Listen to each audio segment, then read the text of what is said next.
Hello and welcome to Escrow Talks. Today we have with us a very special guest, Bharat Venishetti. Bharat comes from a sea of experience across banks and within Snapdeal as well. Bharat is a pass out from IIT Roorkee and has been with banks for almost 7-8 years. And post banking, he joined Snapdeal in year 2015. And since then, he has been one person in thick and thin of whatever Snapdeal has undergone in these last 10 years and how they have emerged as a winner. So kudos to the kind of work that you've done, Bharat. And we'll understand more from you in terms of your journey first, and then we'll deep dive into the ACE Vectors model, financial performances, what are the differentiators, etc., etc. So let's first talk about your journey. So over to you, Bharat. Yeah. Thanks, Amit. Thanks for having me on this podcast or the show. Um, See, having done my engineering, then my MBA, which is a typical what I can say is a very much an Indian household thing, right? Um, and then I kind of got into banking, Kotak Mahindra Bank. It was a great experience, close to 8 years. Uh, Both in wealth for a year or 2 years in wealth and then 6 years in corporate banking. So it was a very enriching experience. Majority of my work was in Delhi. I think in a way I'm from Hyderabad, but I think settled in Delhi, like Delhi. And then it so happened that got an opportunity with very what do you call emerging sector or sunshine sector at that point in time. Even still, it's a case. What excited me is the amount of funding these startups were, or probably let's say if Snapdeal or likes. There were very few now at that point in time, but there are a lot more currently attracted to funding. So basically, what happens when the money moves to certain direction, it excites me, right? So that's basically thought of exploring an opportunity, and luck would have been got into Snapdeal to start with as a to lead the treasury function of there. There were a lot of cash at that point in time, so kind of take care of that. And after that, I think it was a what do you call journey with lots of ups and downs for the company itself. But I think for me, I think personally got in a good opportunity for me to grow across the finance function and currently as a CFO. So it's been all in out. I think God was kind to give this kind of opportunity post my post graduation. So yeah, that's from my. Lovely. So when I see the journey of Snapdeal, I'm reminded of few lines by Atal Bihari Vajpayee, right? So what they have undergone in last so many years. That line goes like this: that हम पड़ाव को समझे मंजिल, लक्ष्य हुआ आंखों से ओझल, वर्तमान के मोह पाश में आने वाला कल न भुलाएं, आओ फिर से दिया जलाएं. Nice. Right? So the kind of entrepreneurship, especially with Kunal at the helm, I think, and what he has undergone and what the organization has undergone and the way they have emerged as a winner, that's nothing sort of a magic. I mean, it's like a phoenix. So I think it's been phenomenal in terms of what Snapdeal has been able to achieve in these so many years. And when I see at Ace Vector as a group, I mean, combining all those three bigger organizations into one conglomerate, be it Unicommerce, be it Stellar, be it Snapdeal, and I think few organizations are already on the way, plus accompanied by Titan Capital. So I think it sounds to me a very phenomenal, strong, rock solid performance.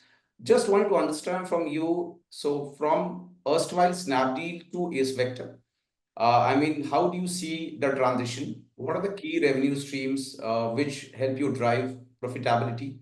And how do you see them evolving in next 5 years? Uh, uh, Amit, I think yeah. See, I think X Vector, it's not planned, frankly speaking, right?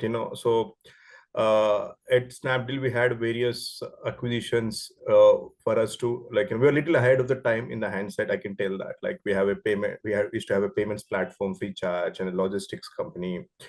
And e-commerce, frankly, was a was acquired to augment our in-house technology for supply chain and warehousing, right? But a lot of non-core assets were been sold as we move forward. But Unicommerce, it was a profitable entity since since long. I think after that we moved into, with Snapdeal kind of has this pure marketplace model, there was no warehousing and everything. So Unicommerce started their independent path. So I think it was, I'll say it's not by kind of plan. It so happened that Unicommerce, I think thanks to the how the e-commerce evolved, that's where Unicommerce also had got its own place. So that, and when we could see the things, I think one of the reason, the resilience that you mentioned for both Rohit and Kunal, the founders of AceVector, is that basically having an ear to the ground. Or sometimes what happens is in the midst of a lot of these things, a lot of noise, when things are not going right good, probably we lose that touch onto the ground. I think that's something which, as a founders and as a management team, that was basically a strength of ours or a superpower. I think when we find that opportunity, we said let's give the due recognition or importance in terms of strategic vision or a management bandwidth, across the all the companies. So apart from Snapdeal, then Unicommerce, then Stellero, which is basically a brands business that we want to establish. It's a very fledging. We're just having a lot of optimistic on that business, but it's relatively younger business. So I think it's basically responding to the times that we are in, right? And then we said uh, I think in recently you've seen Zomato also got renamed as Eternal, right? To give the due importance to each and every brand, whether it's Blinkit or a district, right? I think we kind of had a similar thought process when we said it's AceVector as a umbrella group, and then we'll have three different businesses, right? Obviously, the legal entities are different, but that's how we kind of thought of, and accordingly, the founders and the group management kind of giving that kind of strategic vision or or basically the roadmap to these companies, right? So that was the journey from Snapdeal, to what today we have AceVector. I think in terms of profitability, every business has its own nuance, but everybody is kind of in a way catering to the consumer or a technology, right? Consumer tech is what broadly the theme at AceVector, and Snapdeal being one of the early e-commerce that continues to be still a horizontal marketplace focused towards value retail. Whereas Unicommerce is enabling a lot of brands selling online, and Stellero is basically leveraging the current D2C trend. So we'll be kind of incubating various brands. Currently, Rangita is one of the brand which is started, and both it's omni-channel brand, both online and offline presence. So yeah, I think, and recently we have got Shipway under the fold of Unicommerce. Again, the larger theme of e-commerce enablement under Unicommerce brands, D2C brands under Stellero, and Snapdeal being a horizontal marketplace. So that's broadly how we kind of got evolved ourselves over the past couple of years.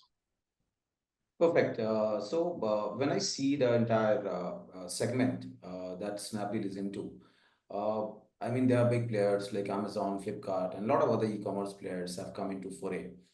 How is the company adapting to these organizations, and what's the competitive benchmarking? When I see that from a financial product part of aspect into a marketplace, the way it is weaved, how does it, case in point, different for a Snapdeal or an AceVector? That was A. And B, how is the company adapting? Because consumer behavior at a tier two, tier three level, it's changing at a very rapid pace. So how do you ensure that you are keeping up to date in terms of analyzing those trends and servicing those clients? So yeah. So I mean, I think when we kind of had e-commerce in the initial days, right? It was predominantly started with the mobiles, right? It's easy to, for any consumer, it doesn't actually need to think of which, because he has an understanding of what in a Samsung or let's say XYZ mobile brand phone is. It's just a price point that he's looking at, right? Then started with white goods, right? That's kind of over a period of time transferred into fashion, what you call home improvements or home furnishing, and so on and so forth. Right, that's basically evolve of a category play. But what also happened is, unlike West, where it's basically very like two player market, and there's no variety or variance in terms of how that sector evolved, or this entire e-commerce evolved. I think India is a very heterogeneous market, right? So hence, when people said like, okay, like Flipkart, Snapdeal was there, but again, this required a huge amount of investments because the category itself is kind of evolving. So hence the consumer acquisition cost, or engaging them, it was not that easy. So when so we it requires a lot of investments, that say, right? And you have Amazon coming in, which with a deep pocketed, then Flipkart under the fold of Walmart. So we need to find our own play. Just to step back over here, like if you see how the e-commerce evolved over the last decade, is that apart from horizontal commerce, you've got a vertical commerce in place, right? Whether it's a fashion like a Nike, or let's say in a kids, it's like First Cry. Okay, so I think e-commerce is that way is not a what you call a monolith in India. It's a very because of the way the country, the India is as a country. It's a very heterogeneous market. Then I think post that entire internet revolution, like basically internet become affordable, there is a what you call opportunity in the value commerce space, because a lot of India has become aspirational as we move forward, especially the penetration of internet, the exposure towards the social media, whether it's YouTube or Facebook or let's say Instagram. They wanted trendy items to be there for them also in their wardrobe, right? But at affordable prices. So that's basically is an opportunity that we figured out. But again, there are challenges in this because these are not branded items; these are like labels. Hence, quality becomes one of the critical aspects. So, hence, Snapdeal as a marketplace focused on value retail, but at the same time, we'll have a curated merchandise because the perceived value is very important for the consumer, right? Amit as a customer has a different has a perceived value at a price point versus a tier 2 tier 3 customer having not I'll not, they're aspirational class may not be a upper middle class and above, aspirational class. So hence, according to their income levels, they have as a perceived value for a price point. So that's what we are trying to cater. Perfect. We'll move to the next question, which is more on understanding the role of embedded finance. So embedded finance plays a very important role, as far as I understand, in any marketplace as a model, especially the way it is coupled tightly with products like BNPL, UPI, digital lending, etc., etc. Yes. How does it fit into your scheme of things, into AceVector's business model? So, I want to get your perspective on this. So India is a predominantly cash market, but I think thanks to UPI, the entire QR code revolution, right? The digitalization is happening at a fast pace, right? But that said, still it's a a lot of a cash market. The second thing is that especially tier 2, tier 3, the trust on the platforms, any of the internet platforms is still evolving. It's not that a tier 1 or a metro customer or probably the income segment, if the other way to look at it is the income segment, a middle income to let's say upper middle class, right, has a different trust levels because their interaction with the digital channels is much more, especially the banking channel, financial transactions is much more when compared to the bottom of the pyramid or basically aspirational folks, right? So over there still there is a lot of this issue with regard to the trust. Like, if I pay through this, like especially the online frauds going up so much, still they're very hesitant. But what is interesting is earlier, for example, out of let's say 10 transactions of prepaid that consumers do, let's say your debit card followed by net bank, followed by credit card, followed by net banking, right? In terms of that order, that actually kind of moved to 80% kind of UPI, right? It's a very huge transformation that we have seen, right? Now, how does it people like us go away, marketplaces like Snapdeal, especially, which is focusing on the Bharat, as we call, is that I think one, this journey has started well. I think we have seen a lot of green shoots. But what is interesting is a lot of cash on delivery consumers at the doorstep, they would like to pay through UPI. So hence the trust factor on the digital channels is still evolving, but the usage at the doorstep or at basically at the point of sale, or at a handover delivery, like, or if a point of sale in the retail world, what you call, there I think people are very comfortable. Basically, what it means is that over the period of time, they'll slowly study will move to the online channels or paying online, and BNPL will also have an impact. But again, BNPL as a product, uh, see again, for a tier 2, tier 3, it will take some time to evolve, because we are talking about a very competitive price points of below 400 rupees.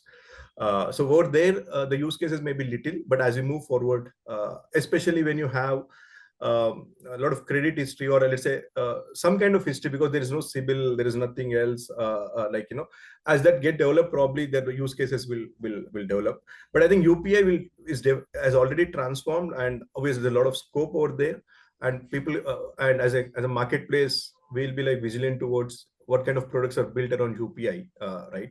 For the consumer to basically have that convenience in terms of paying. Thank you, Bharat. I think UPI, even during my fintech journey, I think I've been a witness to all of this and seen the evolution of UPI from day zero, the way the product was built, the way it was cascaded down to different fintech players, the way it was adopted by Razorpays and Payus and builders of the world, and how it was incorporated into the bloodline, I would say. It's very seldom that you find a product which in a very short amount of time, I mean, from a journey perspective, 10 years is a very short amount of time. That's what I could see. Yeah.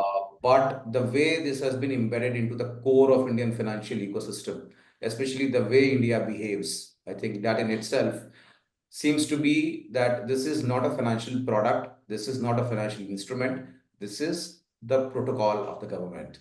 The way I see UPI as a product. I'll move to the next question, which is on Indian e-commerce and fintech ecosystem. I think these are two big trends and which we have been seeing with the rise of internet, or you call internet, right? Which has been there for a while. And both these have gone through their own ups and downs. How do you see, I think, your positioning, AceVector's positioning from the perspective of future growth, and also how fintechs are going to enable you in this journey? Yeah. I think one the horizon the marketplaces. I mean, if you can just revisit the question once, I just kind of missed a bit. Sure. So just wanted to understand. So these two segments that we have witnessed in the last 2 decades, either it's a e-commerce or a fintech, right? It has undergone massive transformation, right? And at the same time, a lot of regulations around the way they operate, the way they function, etc., etc. But cut to 2025, I think most of the things have evolved, right? And the path seems to be clear. So how do you think? So there are two parts of the question. How do you think ACE Vector positioned itself from a business model perspective for future growth? And what role do you see of the Indian fintechs helping you enable achieve this for your future growth? Got it. So I think AceVector, as I said, we are like as a group, we are very much having that ear to the ground, right? So hence, we kind of have a array of or 3 companies, as I spoke about, to capture this digital ecosystem, right? So hence, we'll be one on the marketplace. We are doubling down because as we move forward, the digital penetration, digital awareness. So what a metro was in, let's say, metro tier 1 consumer was in terms of his awareness about digital ecosystem in, let's say, 5-6 years back, probably that's where today the tier 2, tier 3, the inflection point of this entire e-commerce in the metro tier 1 has started somewhere around 2016, 2015, and it kind of had its run. I think the similar inflection point we have in tier 2, tier 3. So hence, we are we're super bullish, and obviously what is important is servicing them at a very competitive prices requires a very competitive cost structure. So hence, there will be a lot of play on the what do you call the AI that is coming in various forms and shapes. There are multiple use cases. So hence, adopting that will be key, especially at a Snapdeal, to kind of for them to have an edge, because the cost structure has to be absolutely thin for us to service these segments, right? Again, with regard to the overall broad ecosystem, I think Unicommerce is focusing on e-commerce enablement, and obviously over there we'll be like we'll be having that, like, as and when required, we'll be expanding our product portfolio, either organically or inorganically. And the D2C is basically like people have become very aspirational. So the segmentation is very important as a brands that we build. So hence, over there, the omni journey is where we'll be focusing on. That said, as the trends evolve, we'll also evolve, right? So I don't have a straightforward answer, right? But one thing I can say that is that we are very agile, right? Still we consider ourselves a startup. So it's been a 15-year-old company, right? We still, it's a startup to that extent, right? Not 15, sorry, 18 years old company. But so hence that agility is what makes us ever young as a company, right? In terms That of sounds, fintech, yeah, very so interesting. that will have a lot of play, uh, one, I think, as I said, embedded finance, whether it's a consumer end or a merchant end, right, becomes a very critical aspect of it. And as more and more data points or a digital what you call information of the either a merchant or a, let's say, consumer evolves, right, the risk models will also get evolved, which basically gives a lot of play on either on the merchant lending or a consumer lending, even across our group companies, right? Whether it's Snapdeal or whether it's Unicommerce, because ultimately they also deal with brands and emerging brands, right? Apart from that, even the normal what do you call the day-to-day requirements for it, maybe treasury function or any other function, right? The way fintechs are evolved, for example, Cashler, the case in point, those kind of wherein especially when we have a diverse companies having a unified platform will definitely kind of help us, right? See, again, what as I mentioned, the companies has to become thin and thin, right? It basically means automation and the digital transformation has to happen. So fintechs to that extent will play a decent role, or a great, very good role in basically helping companies like us. Perfect. That will help me move to my next question, which is around first of all, you as a banker, right? So you've seen the space from close quarters, especially the transaction banking piece, the offerings around connected banking. I think once the DPIs came into existence and once the public infrastructure APIs as an ecosystem, it became accessible to fintechs. I think there has been lot of gamification which has happened in India in terms of the play. How do you see these offerings around connected banking, escrow, current accounts, and how does the future hold for these kind of products with, say, for example, like a super enterprise like yours, or for this segment at large?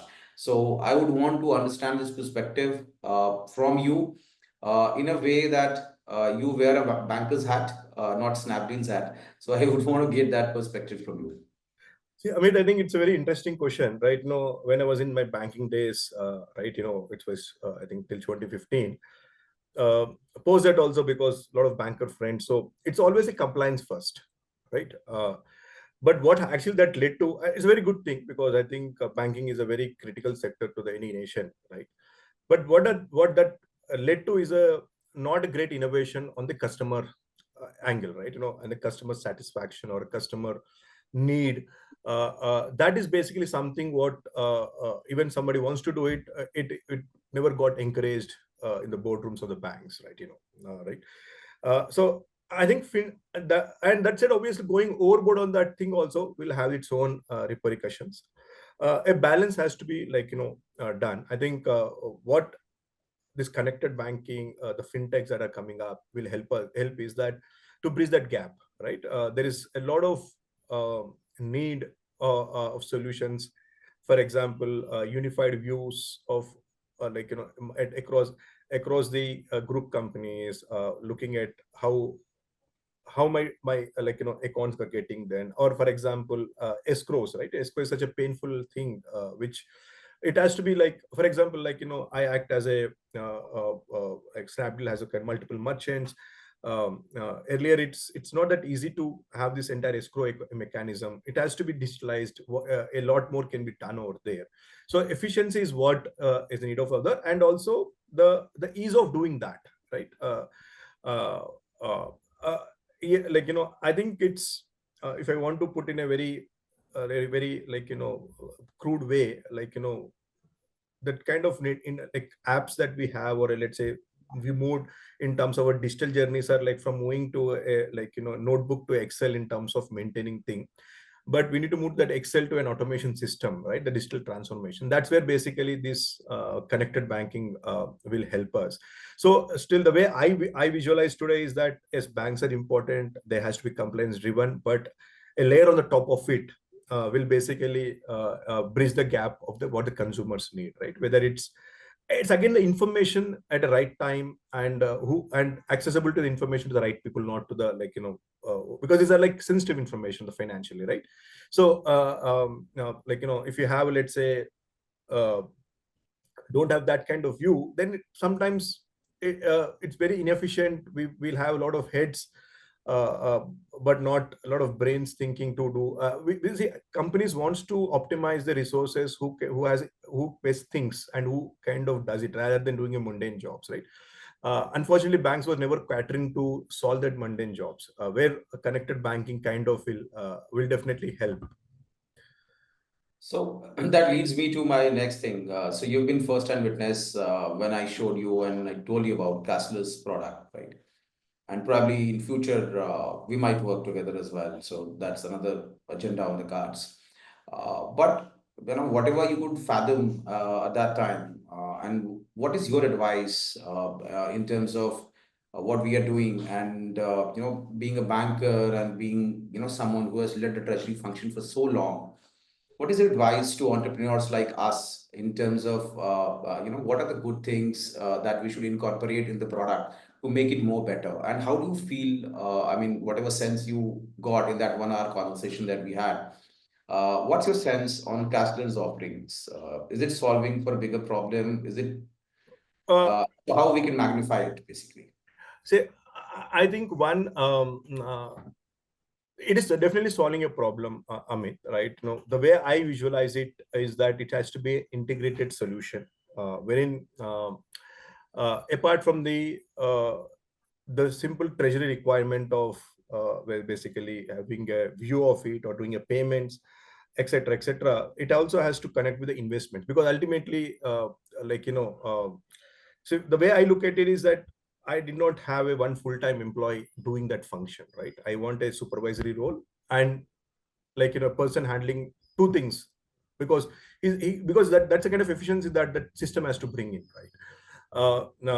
So that, and not only about the optimization of the manpower cost or everything, it's also efficiency in the organization. Then the focus will bring on to the how do I grow my business, how do what are the new areas that I can invest on, so on and so forth, right? So I'm just taking a very outside in approach, right? So hence integrated along with the not only the banking but the investment piece also. I think as a that will be a natural extension for you, and integrating with any of the ERPs. I think already that functionality is there, but that's basically it. Has to be like this system has to do every other work that I need to do, right? Whether it's basically accounting, or basically investing, and etc., etc., right? So you need to, like, for example, connecting into the, let's say, a lot of this treasuries does investing in debt mutual funds, right? So that is a natural extension for this product, because that's a day-to-day work, right? Today it's solving a part of the work, but that will kind of solve the total work, right? Sounds to be a great idea, Bharat, and thank you for this. I think with this we are done with the round of questioning. Now, what I'll try to do is try to unfurl another aspect of you as a human being, right? So, you as a person. So, would want to understand more. I mean, who is Bharat Venishetti? Apart from the profession that you are into, and also what are your passions? What do you want to do apart from things that you do at work? So, how do you keep yourself busy on a weekend? Engaging yourself, giving that intellectual stimulation and peace of mind. I think, how do you ensure all of this with, such diverse roles that you have undergone in your life? See, okay, it's a very tough question to answer. It looks easy on the face of it. Uh, one thing is for sure, after having this hectic 5 day work, sometimes it's, I think I'll say there is no boundaries of work. This 5 days, 6 days, 7 days, especially in my mind, I don't have that boundaries, right? What the boundaries that I have is there's a work and the post work, whether irrespective of the days. Obviously, there are certain days I can't work because of the family time and other thing.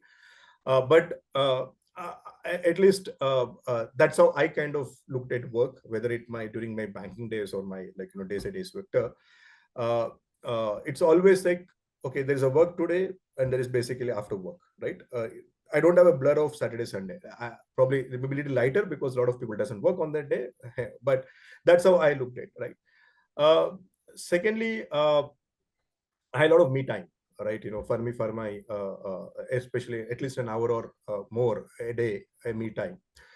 Typically, that happens a little late in the night. Right? I'm not a early bed riser. I'm late to bed, late to rise type of guy. So that what my like a lot of reading, especially. Though I think what one thing I miss these days, or probably it's my bad only, that I do a lot of digital reading, but not a physical reading. But I miss the physical reading. But it has a little different. The understanding levels are really different than the digital reading. You basically have so much of crowded in the digital space. You read, immediately jump on to the next, so on and so forth. But uh, I think I just keep myself updated about what's happening around.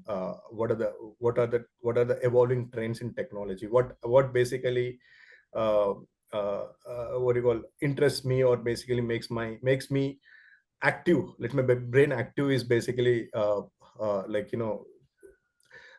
evolution of the technology around the world and how it's basically transforming to various businesses, or and also governments, right? So I'm very much I like geopolitics as a subject a lot. I like that and kind of interested in that particular subject, right? uh, Other than that, obviously, I'm a family man. I love to spend time with my family. So that makes me the other side of it, basically, wherein uh, see, when you actually deal with kids, you become humble, right? You can't be like the way you are at work, right? And that basically makes me balanced. Let me put in this way. No, what I was trying to say is that I think family makes me more humble, right? Because especially when you deal with kids, it's altogether a different thing, right? Like just like for example, teaching her mathematics, right? You expect this is something which you can easily understand, but like they say that why should I understand this way, right? When they question you, they need to get to 10 levels or 20 levels below what you just basically expect out. Yeah. It opens up my mind also, like frankly, like it basically makes me very light in terms of whatever the stress or whatever that thing going on mind will just go away. So that makes me more balanced and more grounded, so to say. Perfect. So I think with this, it sums up our conversation. Two things that I see, I think, which go in the DNA of the organization and how that DNA is transcribed into the individuals. And I can clearly see a very common synergy with what Ace Vector Group is and what Bharat Venishetti is, right? So there is definitely a convergence, and that convergence leads me to a certain line which was written by Shiv Mangal Singh Suman in Hindi. And he says that क्या हार में क्या जीत में क्या हार में क्या जीत में किंचित नहीं भयभीत में क्या हार में क्या जीत में किंचित नहीं भयभीत में कर्तव्य पथ पर जो मिला, ये भी सही वो भी सही. With this, I'll thank you for taking time out, Bharat, and it was a pleasure having you with us. Looking No, forward pleasure working towards that. having me on this show, and all the best to Kassler. Great. Thanks, Amit. Thank you.